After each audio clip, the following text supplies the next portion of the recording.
I don't know why you hit the road, but you don't.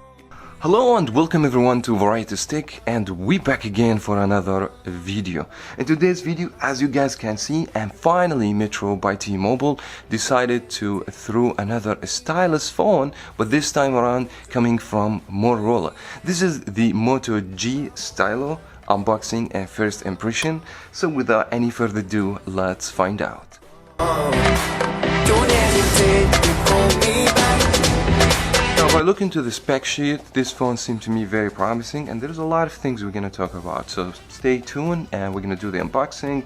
Also, we're going to have a look, and we're going to talk about good things and bad things. Just before we begin, I want to make sure to explain to you the pricing, and all the pricing I'm going to mention, it's going to be on the time I make the video. Always look to the date of releasing the video, because the price may change. Now, if you're already current customer to Metro by T-Mobile and you're willing to go to the store, purchase this phone as an upgrade. The phone will be $179.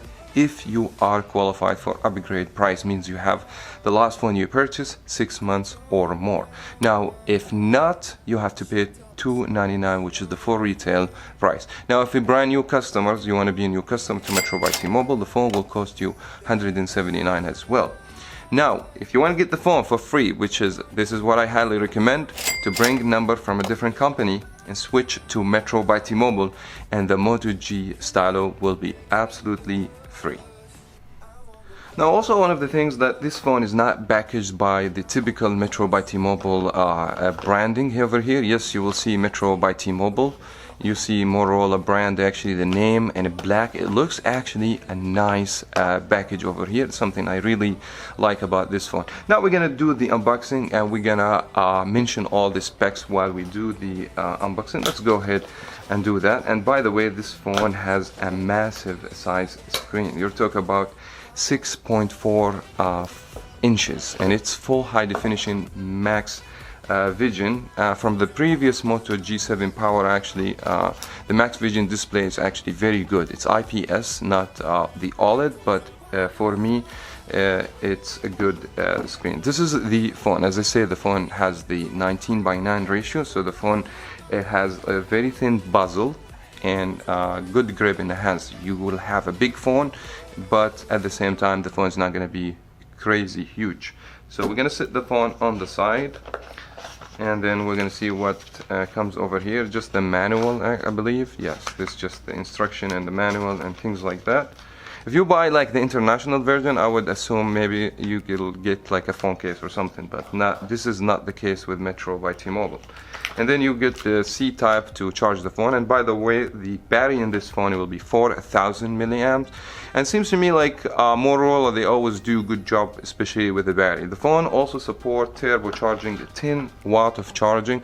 I mean, not the fastest in the market right now, but you have to take the price of the phone in consideration. 10 watts of charging for 4,000 milliamps. So I believe you're gonna expect hour and 45 minutes to get fully charged from 0 to 100%. Now I believe nothing else in the box, so let me set everything on the side and go to the phone.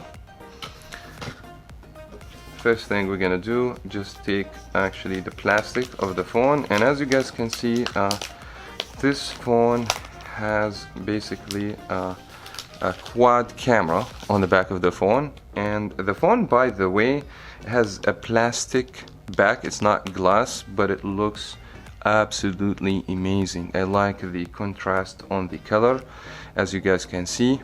I mean, you would see like sometimes you'll see it black, sometimes like a blue, very reflective. And we got actually a flash over here, and we have a front camera. Now the main 3 camera on the back over here, the main sensor will be 48 megapixel camera, that actually wide with aperture 1.7, and we have 16 and 2 megapixel camera for telephoto and macro. The phone supports 4K video, slow motion, all these good stuff. In addition to this, we have 16 megapixel camera. Let's get the phone on. I mean, the way the phone feels in the hands, actually, it doesn't feel big. Even that the phone has 6.4 inches.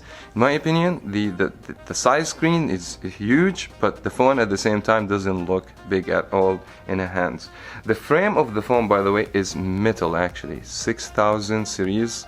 Aluminum, I believe, and that actually feels very rugged and solid in the hands, and gives you also nice grip and makes you feel the phone is absolutely a premium. Now we will see here that you have a speaker fire from the bottom. I will check if there is like also like firing speaker from the front.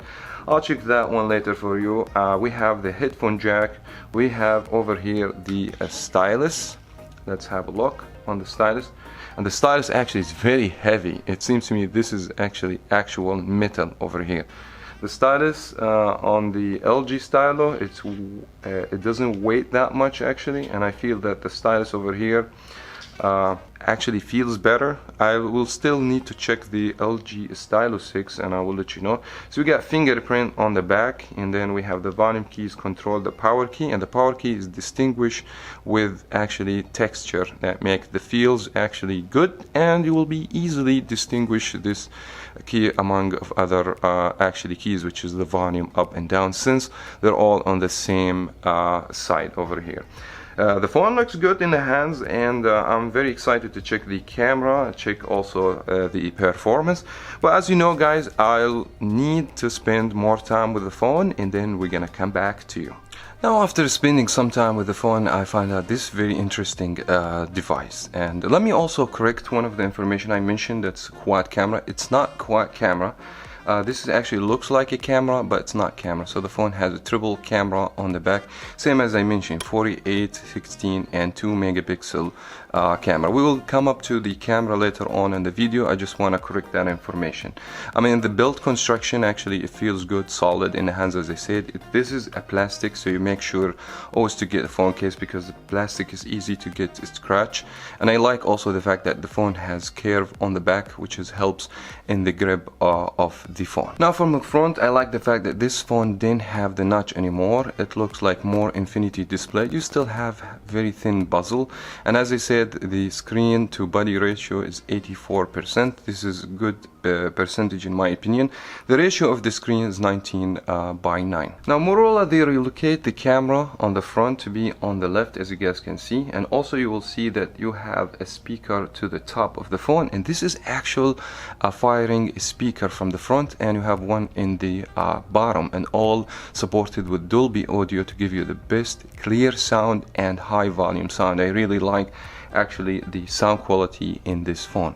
Now, one of the new features about this phone will be the stylus. It's gonna stick to the bottom, and as I said, it looks like good quality, and once you pop it, you will get some shortcut options to use the stylus. I mean, normally you can use the stylus instead of your finger if your finger like oily or greasy and you don't want to just touch your phone. The stylus actually works good. In addition to this, you get some option over here, and these quick shortcuts, you can screenshot if you just tap on this icon, and you can just go back if you want and perform other things. Like for instance, if I want to draw something on that phone, take some notes, I just go ahead and hit on the plus, and that should take you to a specific application from Motorola where you can write stuff, change the font, the color, which is always a nice thing for a cell phone that has a stylus pen. Now, once you pop the stylus back in, the phone also should give you a light vibration. That means the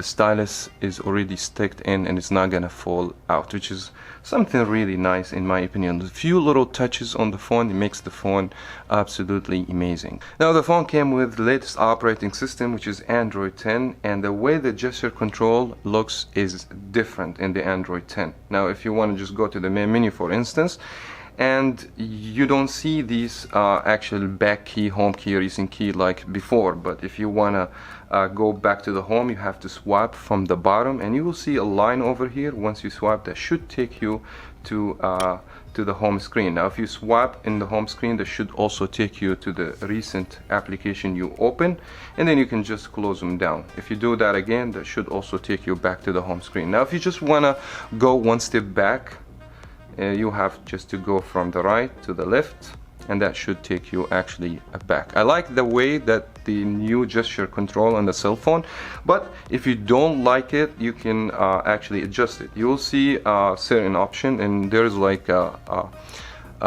circle over here that you can touch, and that should also take you to the Moto action and adjust it the way you like. If you want to go classic, you have the option. If you want to keep it the way it is, which is I highly recommend, because most of the phones now it's going to be with a new gesture control, so that way you get used to the new system. Now this phone is loaded with a bunch of features actually, and I won't be able to cover all of that in an unboxing video like this because I don't want the video to be too long. But I will be making dedicated video to explain everything about the software tips and tricks and Moto action. So you guys stay tuned and subscribe to Variety Stick in order not to miss this video. But let me go ahead and show you some of the Moto action. It's basically, if you just shake the phone, you will get the flash on and off just like that by shaking the phone, or if you just twist the phone, that must take you to the camera.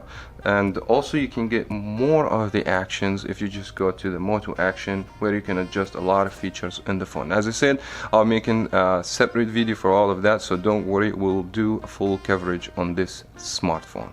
Now moving to the screen and the screen quality, as I said, max vision display, nothing much to report about the screen. The color is so vivid, the screen light is so bright, you should be able to see it indoor, outdoor just fine. Now one of the improvements from the G7 Power, that phone came with 720p. This time around the G Stylo now is full high definition, and also the amount of PPI 399, and this is in my opinion great because a flagship goes from 430 to 533, which is good amount of PPI per pixel for that phone, especially with that price. I don't have any complaint.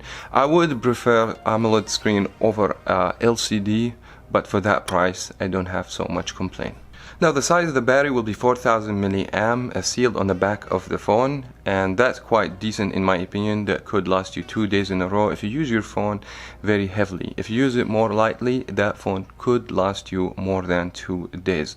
You get to charge the phone with the turbo charging from 0% to 100% in 1 hour and 45 minutes, and that actually great. Now for the phone hardware, as performance, the phone didn't give me any problems or lagness and stuff like that. Actually it's very fluid and very good. This is back to the Snapdragon 665 chipset, that because this chipset made and designed for mid-range phone, and it works actually great. I haven't noticed problems so far, and I have used this process on another phone in a heavy use and didn't give me problems either. Maybe in my full review I will actually push this phone for the limit to see the performance of the chipset. Now moving to the internal memory in that phone, that has 128 gigabytes, and this is great in my opinion. In addition to this, you will have the option to add up to 512 gigabyte SD card. So with this storage, you have no problem or whatsoever in that particular device. Now for the GPU, it will be 610 Adreno, and I will test this phone more intense in my other videos. If you guys want to see like just gaming review in this phone, please leave this in the comment below, so that way I know you guys want this and I'll make a dedicated video. 4 gigabyte of RAM, it seems to me quite decent for a phone with this range of price. I won't expect more anyways, but 4 gigabyte I would say it's also a good amount of RAM. It helps the phone to maintain good performance. Last but not least, we're going to talk about the camera. As I mentioned, triple camera on the back. We have 48, 16 and 2. That helps you with actually macro pictures, wide and ultra wide, portrait, all these good stuff. In addition to this, we have a front-facing camera, 16 megapixel camera. I won't do a lot of coverage in this video for the camera because I feel that the video is long anyways. I'm just gonna leave this when I do a full review, or I might do actually a camera review. Also, you guys let me know in the comment below if you guys want to see that or not. But going to the camera application, there is a bunch of features in this application. We can just go over here that we can see a lot of features for the photography in this phone. Portrait, and we have macro, spot color, night mode actually works good in this phone. And then we have some modes for the video. We have macro for the video, something nice to see, slow motion, and time lapse, and AR stickers, which is basically you put some mask in your face like a Snapchat. And also let me show you some other options over here. That you have the ability to basically to go to manual, which is always a good thing for professional people, for professional photography. You can add a flash, you can put timer, it has HDR, and it has also 4K recording, 30 FPS. Also you can get up to 120 FPS on full high definition, that because the phone has slow motion. And as I said, I will make more coverage for the camera later on. This is just my first impression about the phone, but I took actually some photo samples, starting with this actually, using the night mode in a low light situation. I mean, it does work good actually. I didn't have a problem with it. I feel that sometimes the picture is overexposed, that because the camera is trying to get more lights. And here's another sample over here. And then the dynamic range actually, outdoor, actually absolutely amazing. Also we try to get up to 8x zoom, but the quality will be cropped, so don't rely on the zooming in this particular device. Also moving to the macro, actually you get to take very nice shots if you know how to with the macro lens. It helps a lot actually. And then we have the selfie portrait mode. As you guys can see, it's not the best. I feel like need more improvements for the selfie, or I might actually play with the settings more when I do my full review. And that just another one. And one thing also with the portrait, that you can basically adjust the blurriness in the pictures. That's actually took in the back camera. I haven't seen like so much blurry on the portrait, but I can show you this by going to portrait, and then once you tab over here, you should be able to adjust the amount of the blur in the camera, so you can take or adjust it the way you want it to be, and then you can snap the picture, and it should also look good in my opinion. This camera is not the best camera in the world, but for like a 3 camera for the price of the phone, this is actually more than what I would expect from phone less than $200. Now, generally speaking about the phone, it's more than my expectations. I mean, less than $200 phone, 128 gigabytes, that's a big advantage. The stylus pen over here, for people like pen on the cell phone, that's actually a great addition. The quality of the screen, the battery, fast charging, actually it's absolutely amazing in this device. Lack of NFC, actually that's one of the things you might don't like if you like NFC and Android Pay. Wireless charging is not available, and the phone is not rated IP waterproof, IP68 or 78 or whatever, you know what I mean. The phone will be only a splash proof, but I don't complain about that actually. In my opinion, this is such a good phone. Don't forget also the sound of the speaker in that phone sound very amazing, and in addition to this you have the 3.5 headphone jack. So basically this is a good phone. I highly recommend to buy this device if you are into the stock Android and you want more features like a stylus pen and Moto actions. That would be a great fit for you. This phone that I recommend for you if you don't want to pay so much on a cell phone. That was very much it for that video. I wish you guys found it helpful and you enjoy watching the video till the end of the video. Thank you so much for watching. Give me a thumbs up, subscribe, hit the bell to be notified every time I post video in the future, and I will talk to you in the next one. Peace. Don't hesitate to call me back.